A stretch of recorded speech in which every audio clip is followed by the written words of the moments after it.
안녕하세요. 오늘도 성경을 나눌 수 있게 돼서 감사한 마음이 들고 있습니다. 천천히 한번 나눠보도록 하겠습니다. 오늘은 창세기 4장입니다. 이제 4장에서부터는 또 이제 구체적으로 좀 더 죄가 더해지는 이제 그런 모습을 보여지게 됩니다. 아담과 하와가 불순종으로 인해서 이제 에덴 동산에서 쫓겨나게 되죠.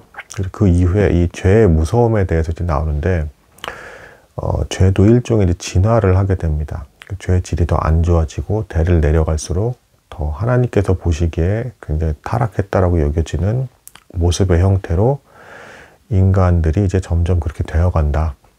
더 이제 안 좋아지는 방향으로 이제 흐른다라는 겁니다.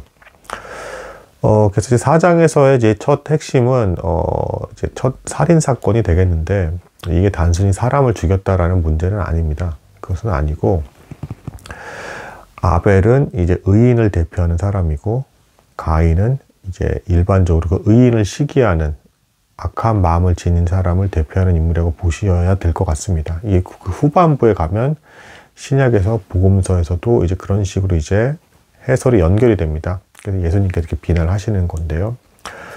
어떤 내용인지 한번 조금씩 좀 살펴보도록 하겠습니다. 가인은 일단 기본적으로 이름이 이제 소유라는 뜻이에요. 소유. 그러니까 아담과 하와의 아마도 가장 첫 번째 후손으로 이제 여겨지는 것으로 보여지며, 이제 그 굉장히 큰 기쁨을 주었을 것 같고요. 또 그런 말씀을 듣기도 했잖아요. 이제 그 여자의 후손이 뱀의 머리를 상하게 할 거다. 그러니까 이 아담과 하와가 그 예언에 대한 뜻을 정확히 다 알고 있을 확률은 좀 희박했기 때문에 아이가 태어나는 것에 대해서 이제 해산의 고통을 겪어서 태어난 거죠. 이 태어난 것에 대해서 상당히 기대를 가졌을 것이다. 그렇지만 당장 다시 뭐 낙원으로 회복이 된다거나 어떤 그런 일이 벌어지지는 않았죠. 그 다음에 이제 아벨이 이제 태어나는데, 이제 아벨이라는 이름의 뜻은 의외로 헛된 것이란 뜻입니다.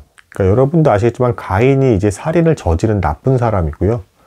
그리고 이제 아벨이 희생당해서 죽은 사람인데, 이제 아벨이 일반적으로 이미지가 좋잖아요. 이제 하나님께 이제 선한 일을 했다, 믿음으로써 뭔가 했다라는 어떤 이미지, 어떤 의인인데, 아벨의 이름이 정작 헛된 것이었다. 그러니까 아이를 계속 낳았죠. 아담과 하와가 굉장히 아이를 많이 낳은 것으로 추정이 되지만, 그 중에 이제 대표적인 인물만 이제 계보에 이제 쭉 나왔을 것이다. 이제 대체적으로 그렇게 보는 편인데요.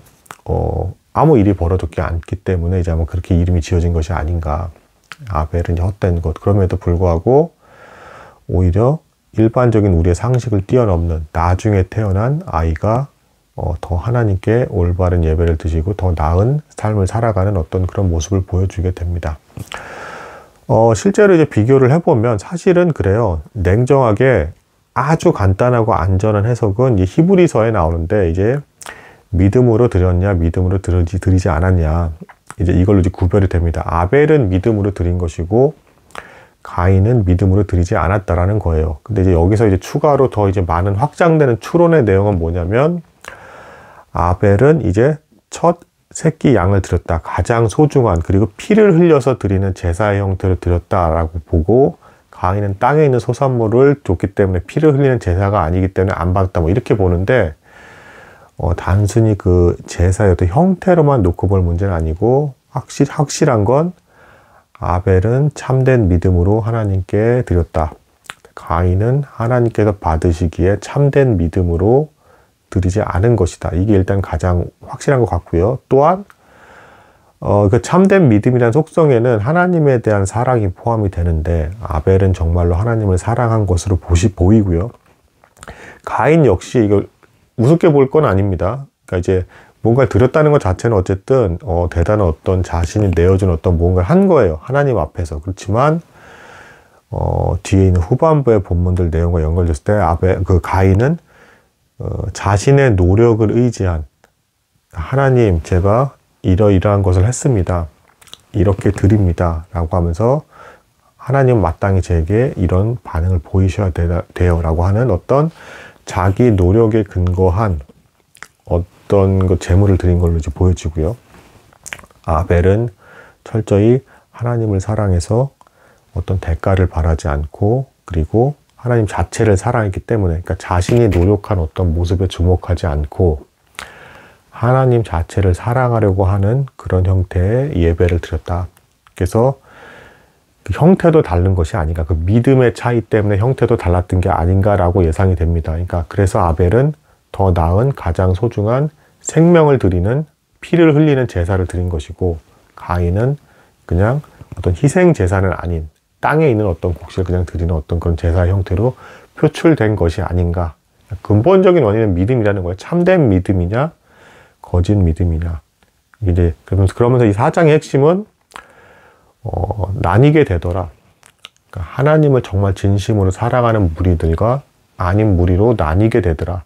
그리고 가장 중요한 특징은 하나님을 진심으로 사랑하는 무리들을 이제 표면적으로만 사랑한다 말하는 무리들이 시기하더라, 질투하더라는 겁니다. 이해를 못한다라는 거예요. 이렇게 순수하게 하나님을 정결하게 사랑하는 그 자세를 오히려 악한 사람들이 위선적이고 괜히 착한 척 하는 거 아니냐라는 식의 의심 어린 눈으로 보면서 시기한다라는 겁니다.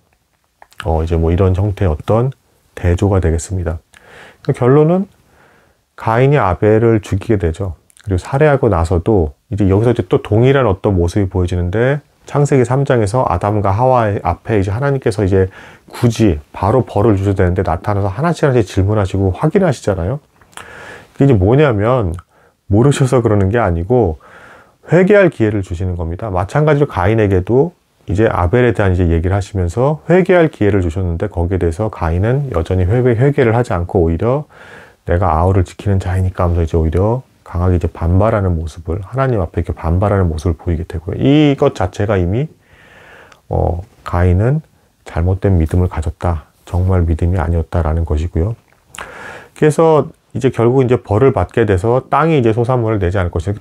땅을 가지고 이제 밭을 갈아서 이제 농사로 이제 사는 사람인데 땅이 소산물을 내지 않는 건 너무 이제 끔찍한 형벌인 걸로 이제 가인에겐 다가왔고, 여기서 가인이 그 벌을 내가 너무 중해서 감당하지 못하겠다라고 하니까 그렇게 회개하지 않고 범죄하지 않는 가인조차도 하나님께서 또 한 번 은혜를 베푸십니다. 그러면서 다른 사람이 너를 죽일 것 같다는 거에서 이제 그 가인이 다른 사람이 지나다 날 죽일 것 같다는 건데 두려움이 생기니까 표를 주겠다. 그래서 가인을 함부로 해하는 자에게는 7배나 더 큰 벌을 받게 될 것이다라는 표를 준 거죠. 그래서 구별 지어 주시고, 그리고 너는 나한테 받은 벌로 이제 충분해. 하나님께서 무조건 가혹하고 잔인하게 훨씬 무섭게 아직 살아있는 악인에게조차도 이렇게 무조건 어마어마한 징계를 주신 게 아니었다. 그리고 회개하기를 바라시는 뜻이 있었다라는 측면에서, 그래서 다른 사람은 해하지 않게끔 더 벌을 더하지는 않게끔 그렇게 또 은혜를 베푸시는 모습이 나옵니다. 그러고도 가인은 여전히 계속 회개하지 않고요. 그래서 오히려 또 노 땅에 가서 이제 거주를 하게 되는 그 노시라는 그 땅의 그 지명 또 이름이 흔들림이라는 뜻입니다. 그러니까 가인이 죄를 저지르고 나서 더 안정감 있는 마음을 갖지 못하고 마음의 평안을 얻지 못하는 겁니다. 그런 모습이 그대로 표출이 되는 게 가인이 성을 쌓습니다. 인류 최초의 성입니다. 그리고 뭔가 포악하고 강포한 삶을 살았을 걸로 예상이 돼요. 성을 쌓는다는 것 자체가 뭔가 다툼이 있었다는 걸로 이제 추측이 되죠. 그리고 이제 또 후손을 낳게 되고, 그의 이름이 에녹인데 창세기 5장에 있는 7대손 에녹과는 구별이 되는 완전 정반대 이름입니다. 이름은 같지만 정반대 이름으로 이제 대조가 되는 인물이고요.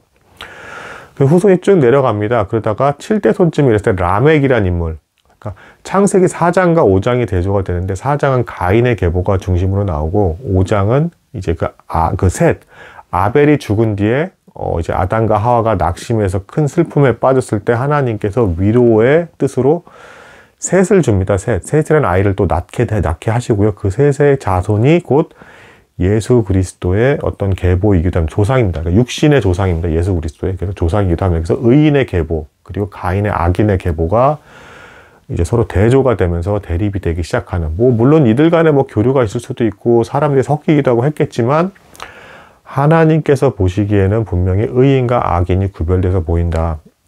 이 부분 분명히 이제, 그래서 교회 안에서조차도 어떤 의미에서는 다툼이 있을 수 있는 게 자연스러운 것이, 정말로 진실되게 하나님을 믿는 참된 아벨의 믿음으로 믿는 의인이 있고, 이것을 이해하지 못하고 의무감과 노력으로 나는 하나님을 사랑합니다. 그러니까 사랑을 하기 때문에, 참된 믿음으로 사랑을 하기 때문에 자연스럽게 이제 어떤 대가를 바라지 않고 꾸준히 이제 하나님을 바라보면서 이 성경과 함께 이제 교류를 할 수가 있는 거고요. 하나님께서 아무것도 안 주신다라는 게 아닙니다. 그렇다고 이제 어떤 자신을 계시해서 보여주시죠. 그러면서 하나님에 대한 아름다움에 반하게 돼서 사랑이 커지는데, 가짜 사랑은 어떻게 되냐면 하나님 자체에 주목하지 않고 자기가 이런 노력을 했다라는 거에 주목을 하게 돼요. 그래서 어떤 이제 대가를 바라게 되고, 그리고 상대방이 원하는 형태로 반응하지 않는 것에 대해서 분노하게 된다. 그래서 대가 없이 꾸준히 그냥 하나님을 아는 것, 인격적으로 아는 것만으로 만족을 하는 의인의 무리와 다르게 자신의 노력에 의지해서 자꾸 자신을 드러내게 된다. 하나님을 드러내는 것이 아니라. 그러니까 아벨같이 바르게 믿는 사람은 하나님 자체를 드러내려고 자신은 낮은 자로서 겸손한 모습을 보이게 되지만, 가인과 같이 자신의 행위에 의지해서 믿음을 잘못된 믿음으로 이제 살아가는 사람은 표면적으로는 하나님을 얘기하지만 자기 자신을 드러낸다. 내가 이만큼 노력을 했다. 그래서 오히려 아벨 같은 사람들을 이해하지 못한다. 너는 오히려 그 행위조차도 자랑하지 않는 것에 대해서 위선자적인 더 깊은 척하는 게 아니라고 또 이해하지 못하기 때문에, 그러면서 아벨같이 바르게 예배하는 사람은 오히려 거짓되게 예배하는 사람들이 시기하고 질투한다. 더 괴롭힌다. 쫓아낸다. 뭐 이런 얘기가 되겠습니다. 그래서 라멕에게까지 가면 이게 더 무서운 점인데, 회개하지 않은 집안이잖아요. 가인의 계보가 쭉 내려가면서. 그래서 그런 잘못된 습성들이 유전이 되고 전달이 되고, 이제 가인이 하나님께 대해서도 원망했었던 것이 아마 자손들에게 쭉 이제 연결돼서 내려갔을 것이고, 이게 더 악화가 됩니다. 그래서 7대 손인 라멕 때에 갔을 때는 이제 어떤 소년이 자신에게 상처를 입혔다고 때려서 죽여버리는, 성을 쌓았다고도 했죠. 그 문화가 그대로 연결이 더 가혹하고 더 폭력성 있는 모습이 보이기도 하고, 이때 라멕 때, 가인의 7대 손에서는 라멕 때 벌써 아내를 2명을 얻습니다. 1부 1처제가 깨지게 되고요. 2명을 얻게 되고, 그리고 그 후손들이 또 계속 더 나오는데, 뭐 피리를 잘 부는 애, 뭐 아니면 뭐 목축업을 잘해서 그 하나님을 덜 생각하는 만큼 어떤 문화적인 것이 굉장히 빨리 발달한다. 제가 지금 두 가문이 이제 대조되기 시작했다고 했죠. 아벨의 계보, 아벨은 죽었지만 이제 셋이 이제 그걸 이제 대신해서 있는데, 이 셋과 가인의 계보가 대조가 되면서 이 악한 거짓된 믿음으로 하나님을 섬기는 입장의 사람들은 문화가 더 빨리 발달하게 되고, 결혼도 보통 더 빨리 하게 됩니다. 그래가지고 왠지 더 세상적으로는 잘 먹고 잘 사는 듯한 모습이 어떤 성경에서 계속 반복해서 나오게 되고, 하지만 하나님에 대한 진실된 마음은 없는, 표면적으로만 믿는다고 이제 어떤 이름만 말하는, 그리고 실제로는 자신을 드러내는, 자신이 영광 받으려고 하는 그런 형태의 이제 거짓 믿음의 형태를 보여주게 되고, 셋의 자손들은 왠지 결혼도 좀 늦게 하고 좀 더 고생하는 것 같고, 그리고 너무 착하고 유순하고 당하는 입장, 이 주변 사람들에게 어떤 그런 형태이면서 믿음 안에서 그러면서도 겸손하면서 하나님만 진실되게 더 드러내려고 하는 어떤 그런 계보의 구조로 쭉 내려가게 된다는 거. 그리고 마치 나라 둘이 이제 분리되는 것 같다는 거. 이렇게 된다는 겁니다. 그래서 실제로 창세기 5장에서는 이 라멕과 대조되는 이제 그 셋의 계보의 7대손은 에녹이라고 해서 죽음을 보지 않고 최초로 하늘나라로 올라가는 굉장히 거룩한 의인이 나오게 됩니다. 이 두 가문이 분리가 되는 거죠. 왜냐하면 아벨의 계보, 곧 셋의 계보는 회개하는 집안의 문화였고, 그렇다고 이건 절대 아닙니다. 뭐 가인의 집안에서 무조건 악의만 자라락 나오고, 어떤 셋의 계보에서는 의만 선한 사람만 계속 나오는 게 아니라 뒤죽박죽 좀 섞여 있긴 하지만, 전반적으로 이제 셋의 계열에서는 이제 더 선하고 의인인 사람이 좀 많이 나오고, 그리고 이제 가인의 그 계보 집안에서는 점점 타락하고 더 악한 사람들이 더 많이 나오더라. 그 집안 문화, 가풍 같은 것처럼 쭉 내려가는 것이 있더라. 이렇게 구별이 될 수가 있겠습니다. 마지막으로 그래서 실제로 하나님께서 가인의 계보는 그냥 한 줄에 2-3명씩 막 탁 붙여가지고 아주 짧게 그냥 넘어가 버리고요. 그러니까 이제 믿음의 어떤 참된 믿음의 어떤 모습이 보이지 않는 가문에 대해서는 그렇게 금방 넘어가 버리고, 5장의 특징을 보면 뭐 몇 살부터 몇 살까지 살고 뭐하고 해서 더 상세하게 하나하나에 대해서 의인의 계보, 셋의 계보에 대해서는 굉장히 긴 설명을 붙여주고 계시다. 이렇게 대조해주고 계시다. 그래서 우리는 잘 섞여서, 사람들끼리 섞여서 잘 모르지만 하나님께서 보시기엔 의인과 악인이 항상 거룩하게 구별되어 있다. 또 구별하시는 하나님이시다. 뭐 이 정도로 이해해 가시면 되겠습니다. 오늘도 들어주셔서 참으로 감사드립니다.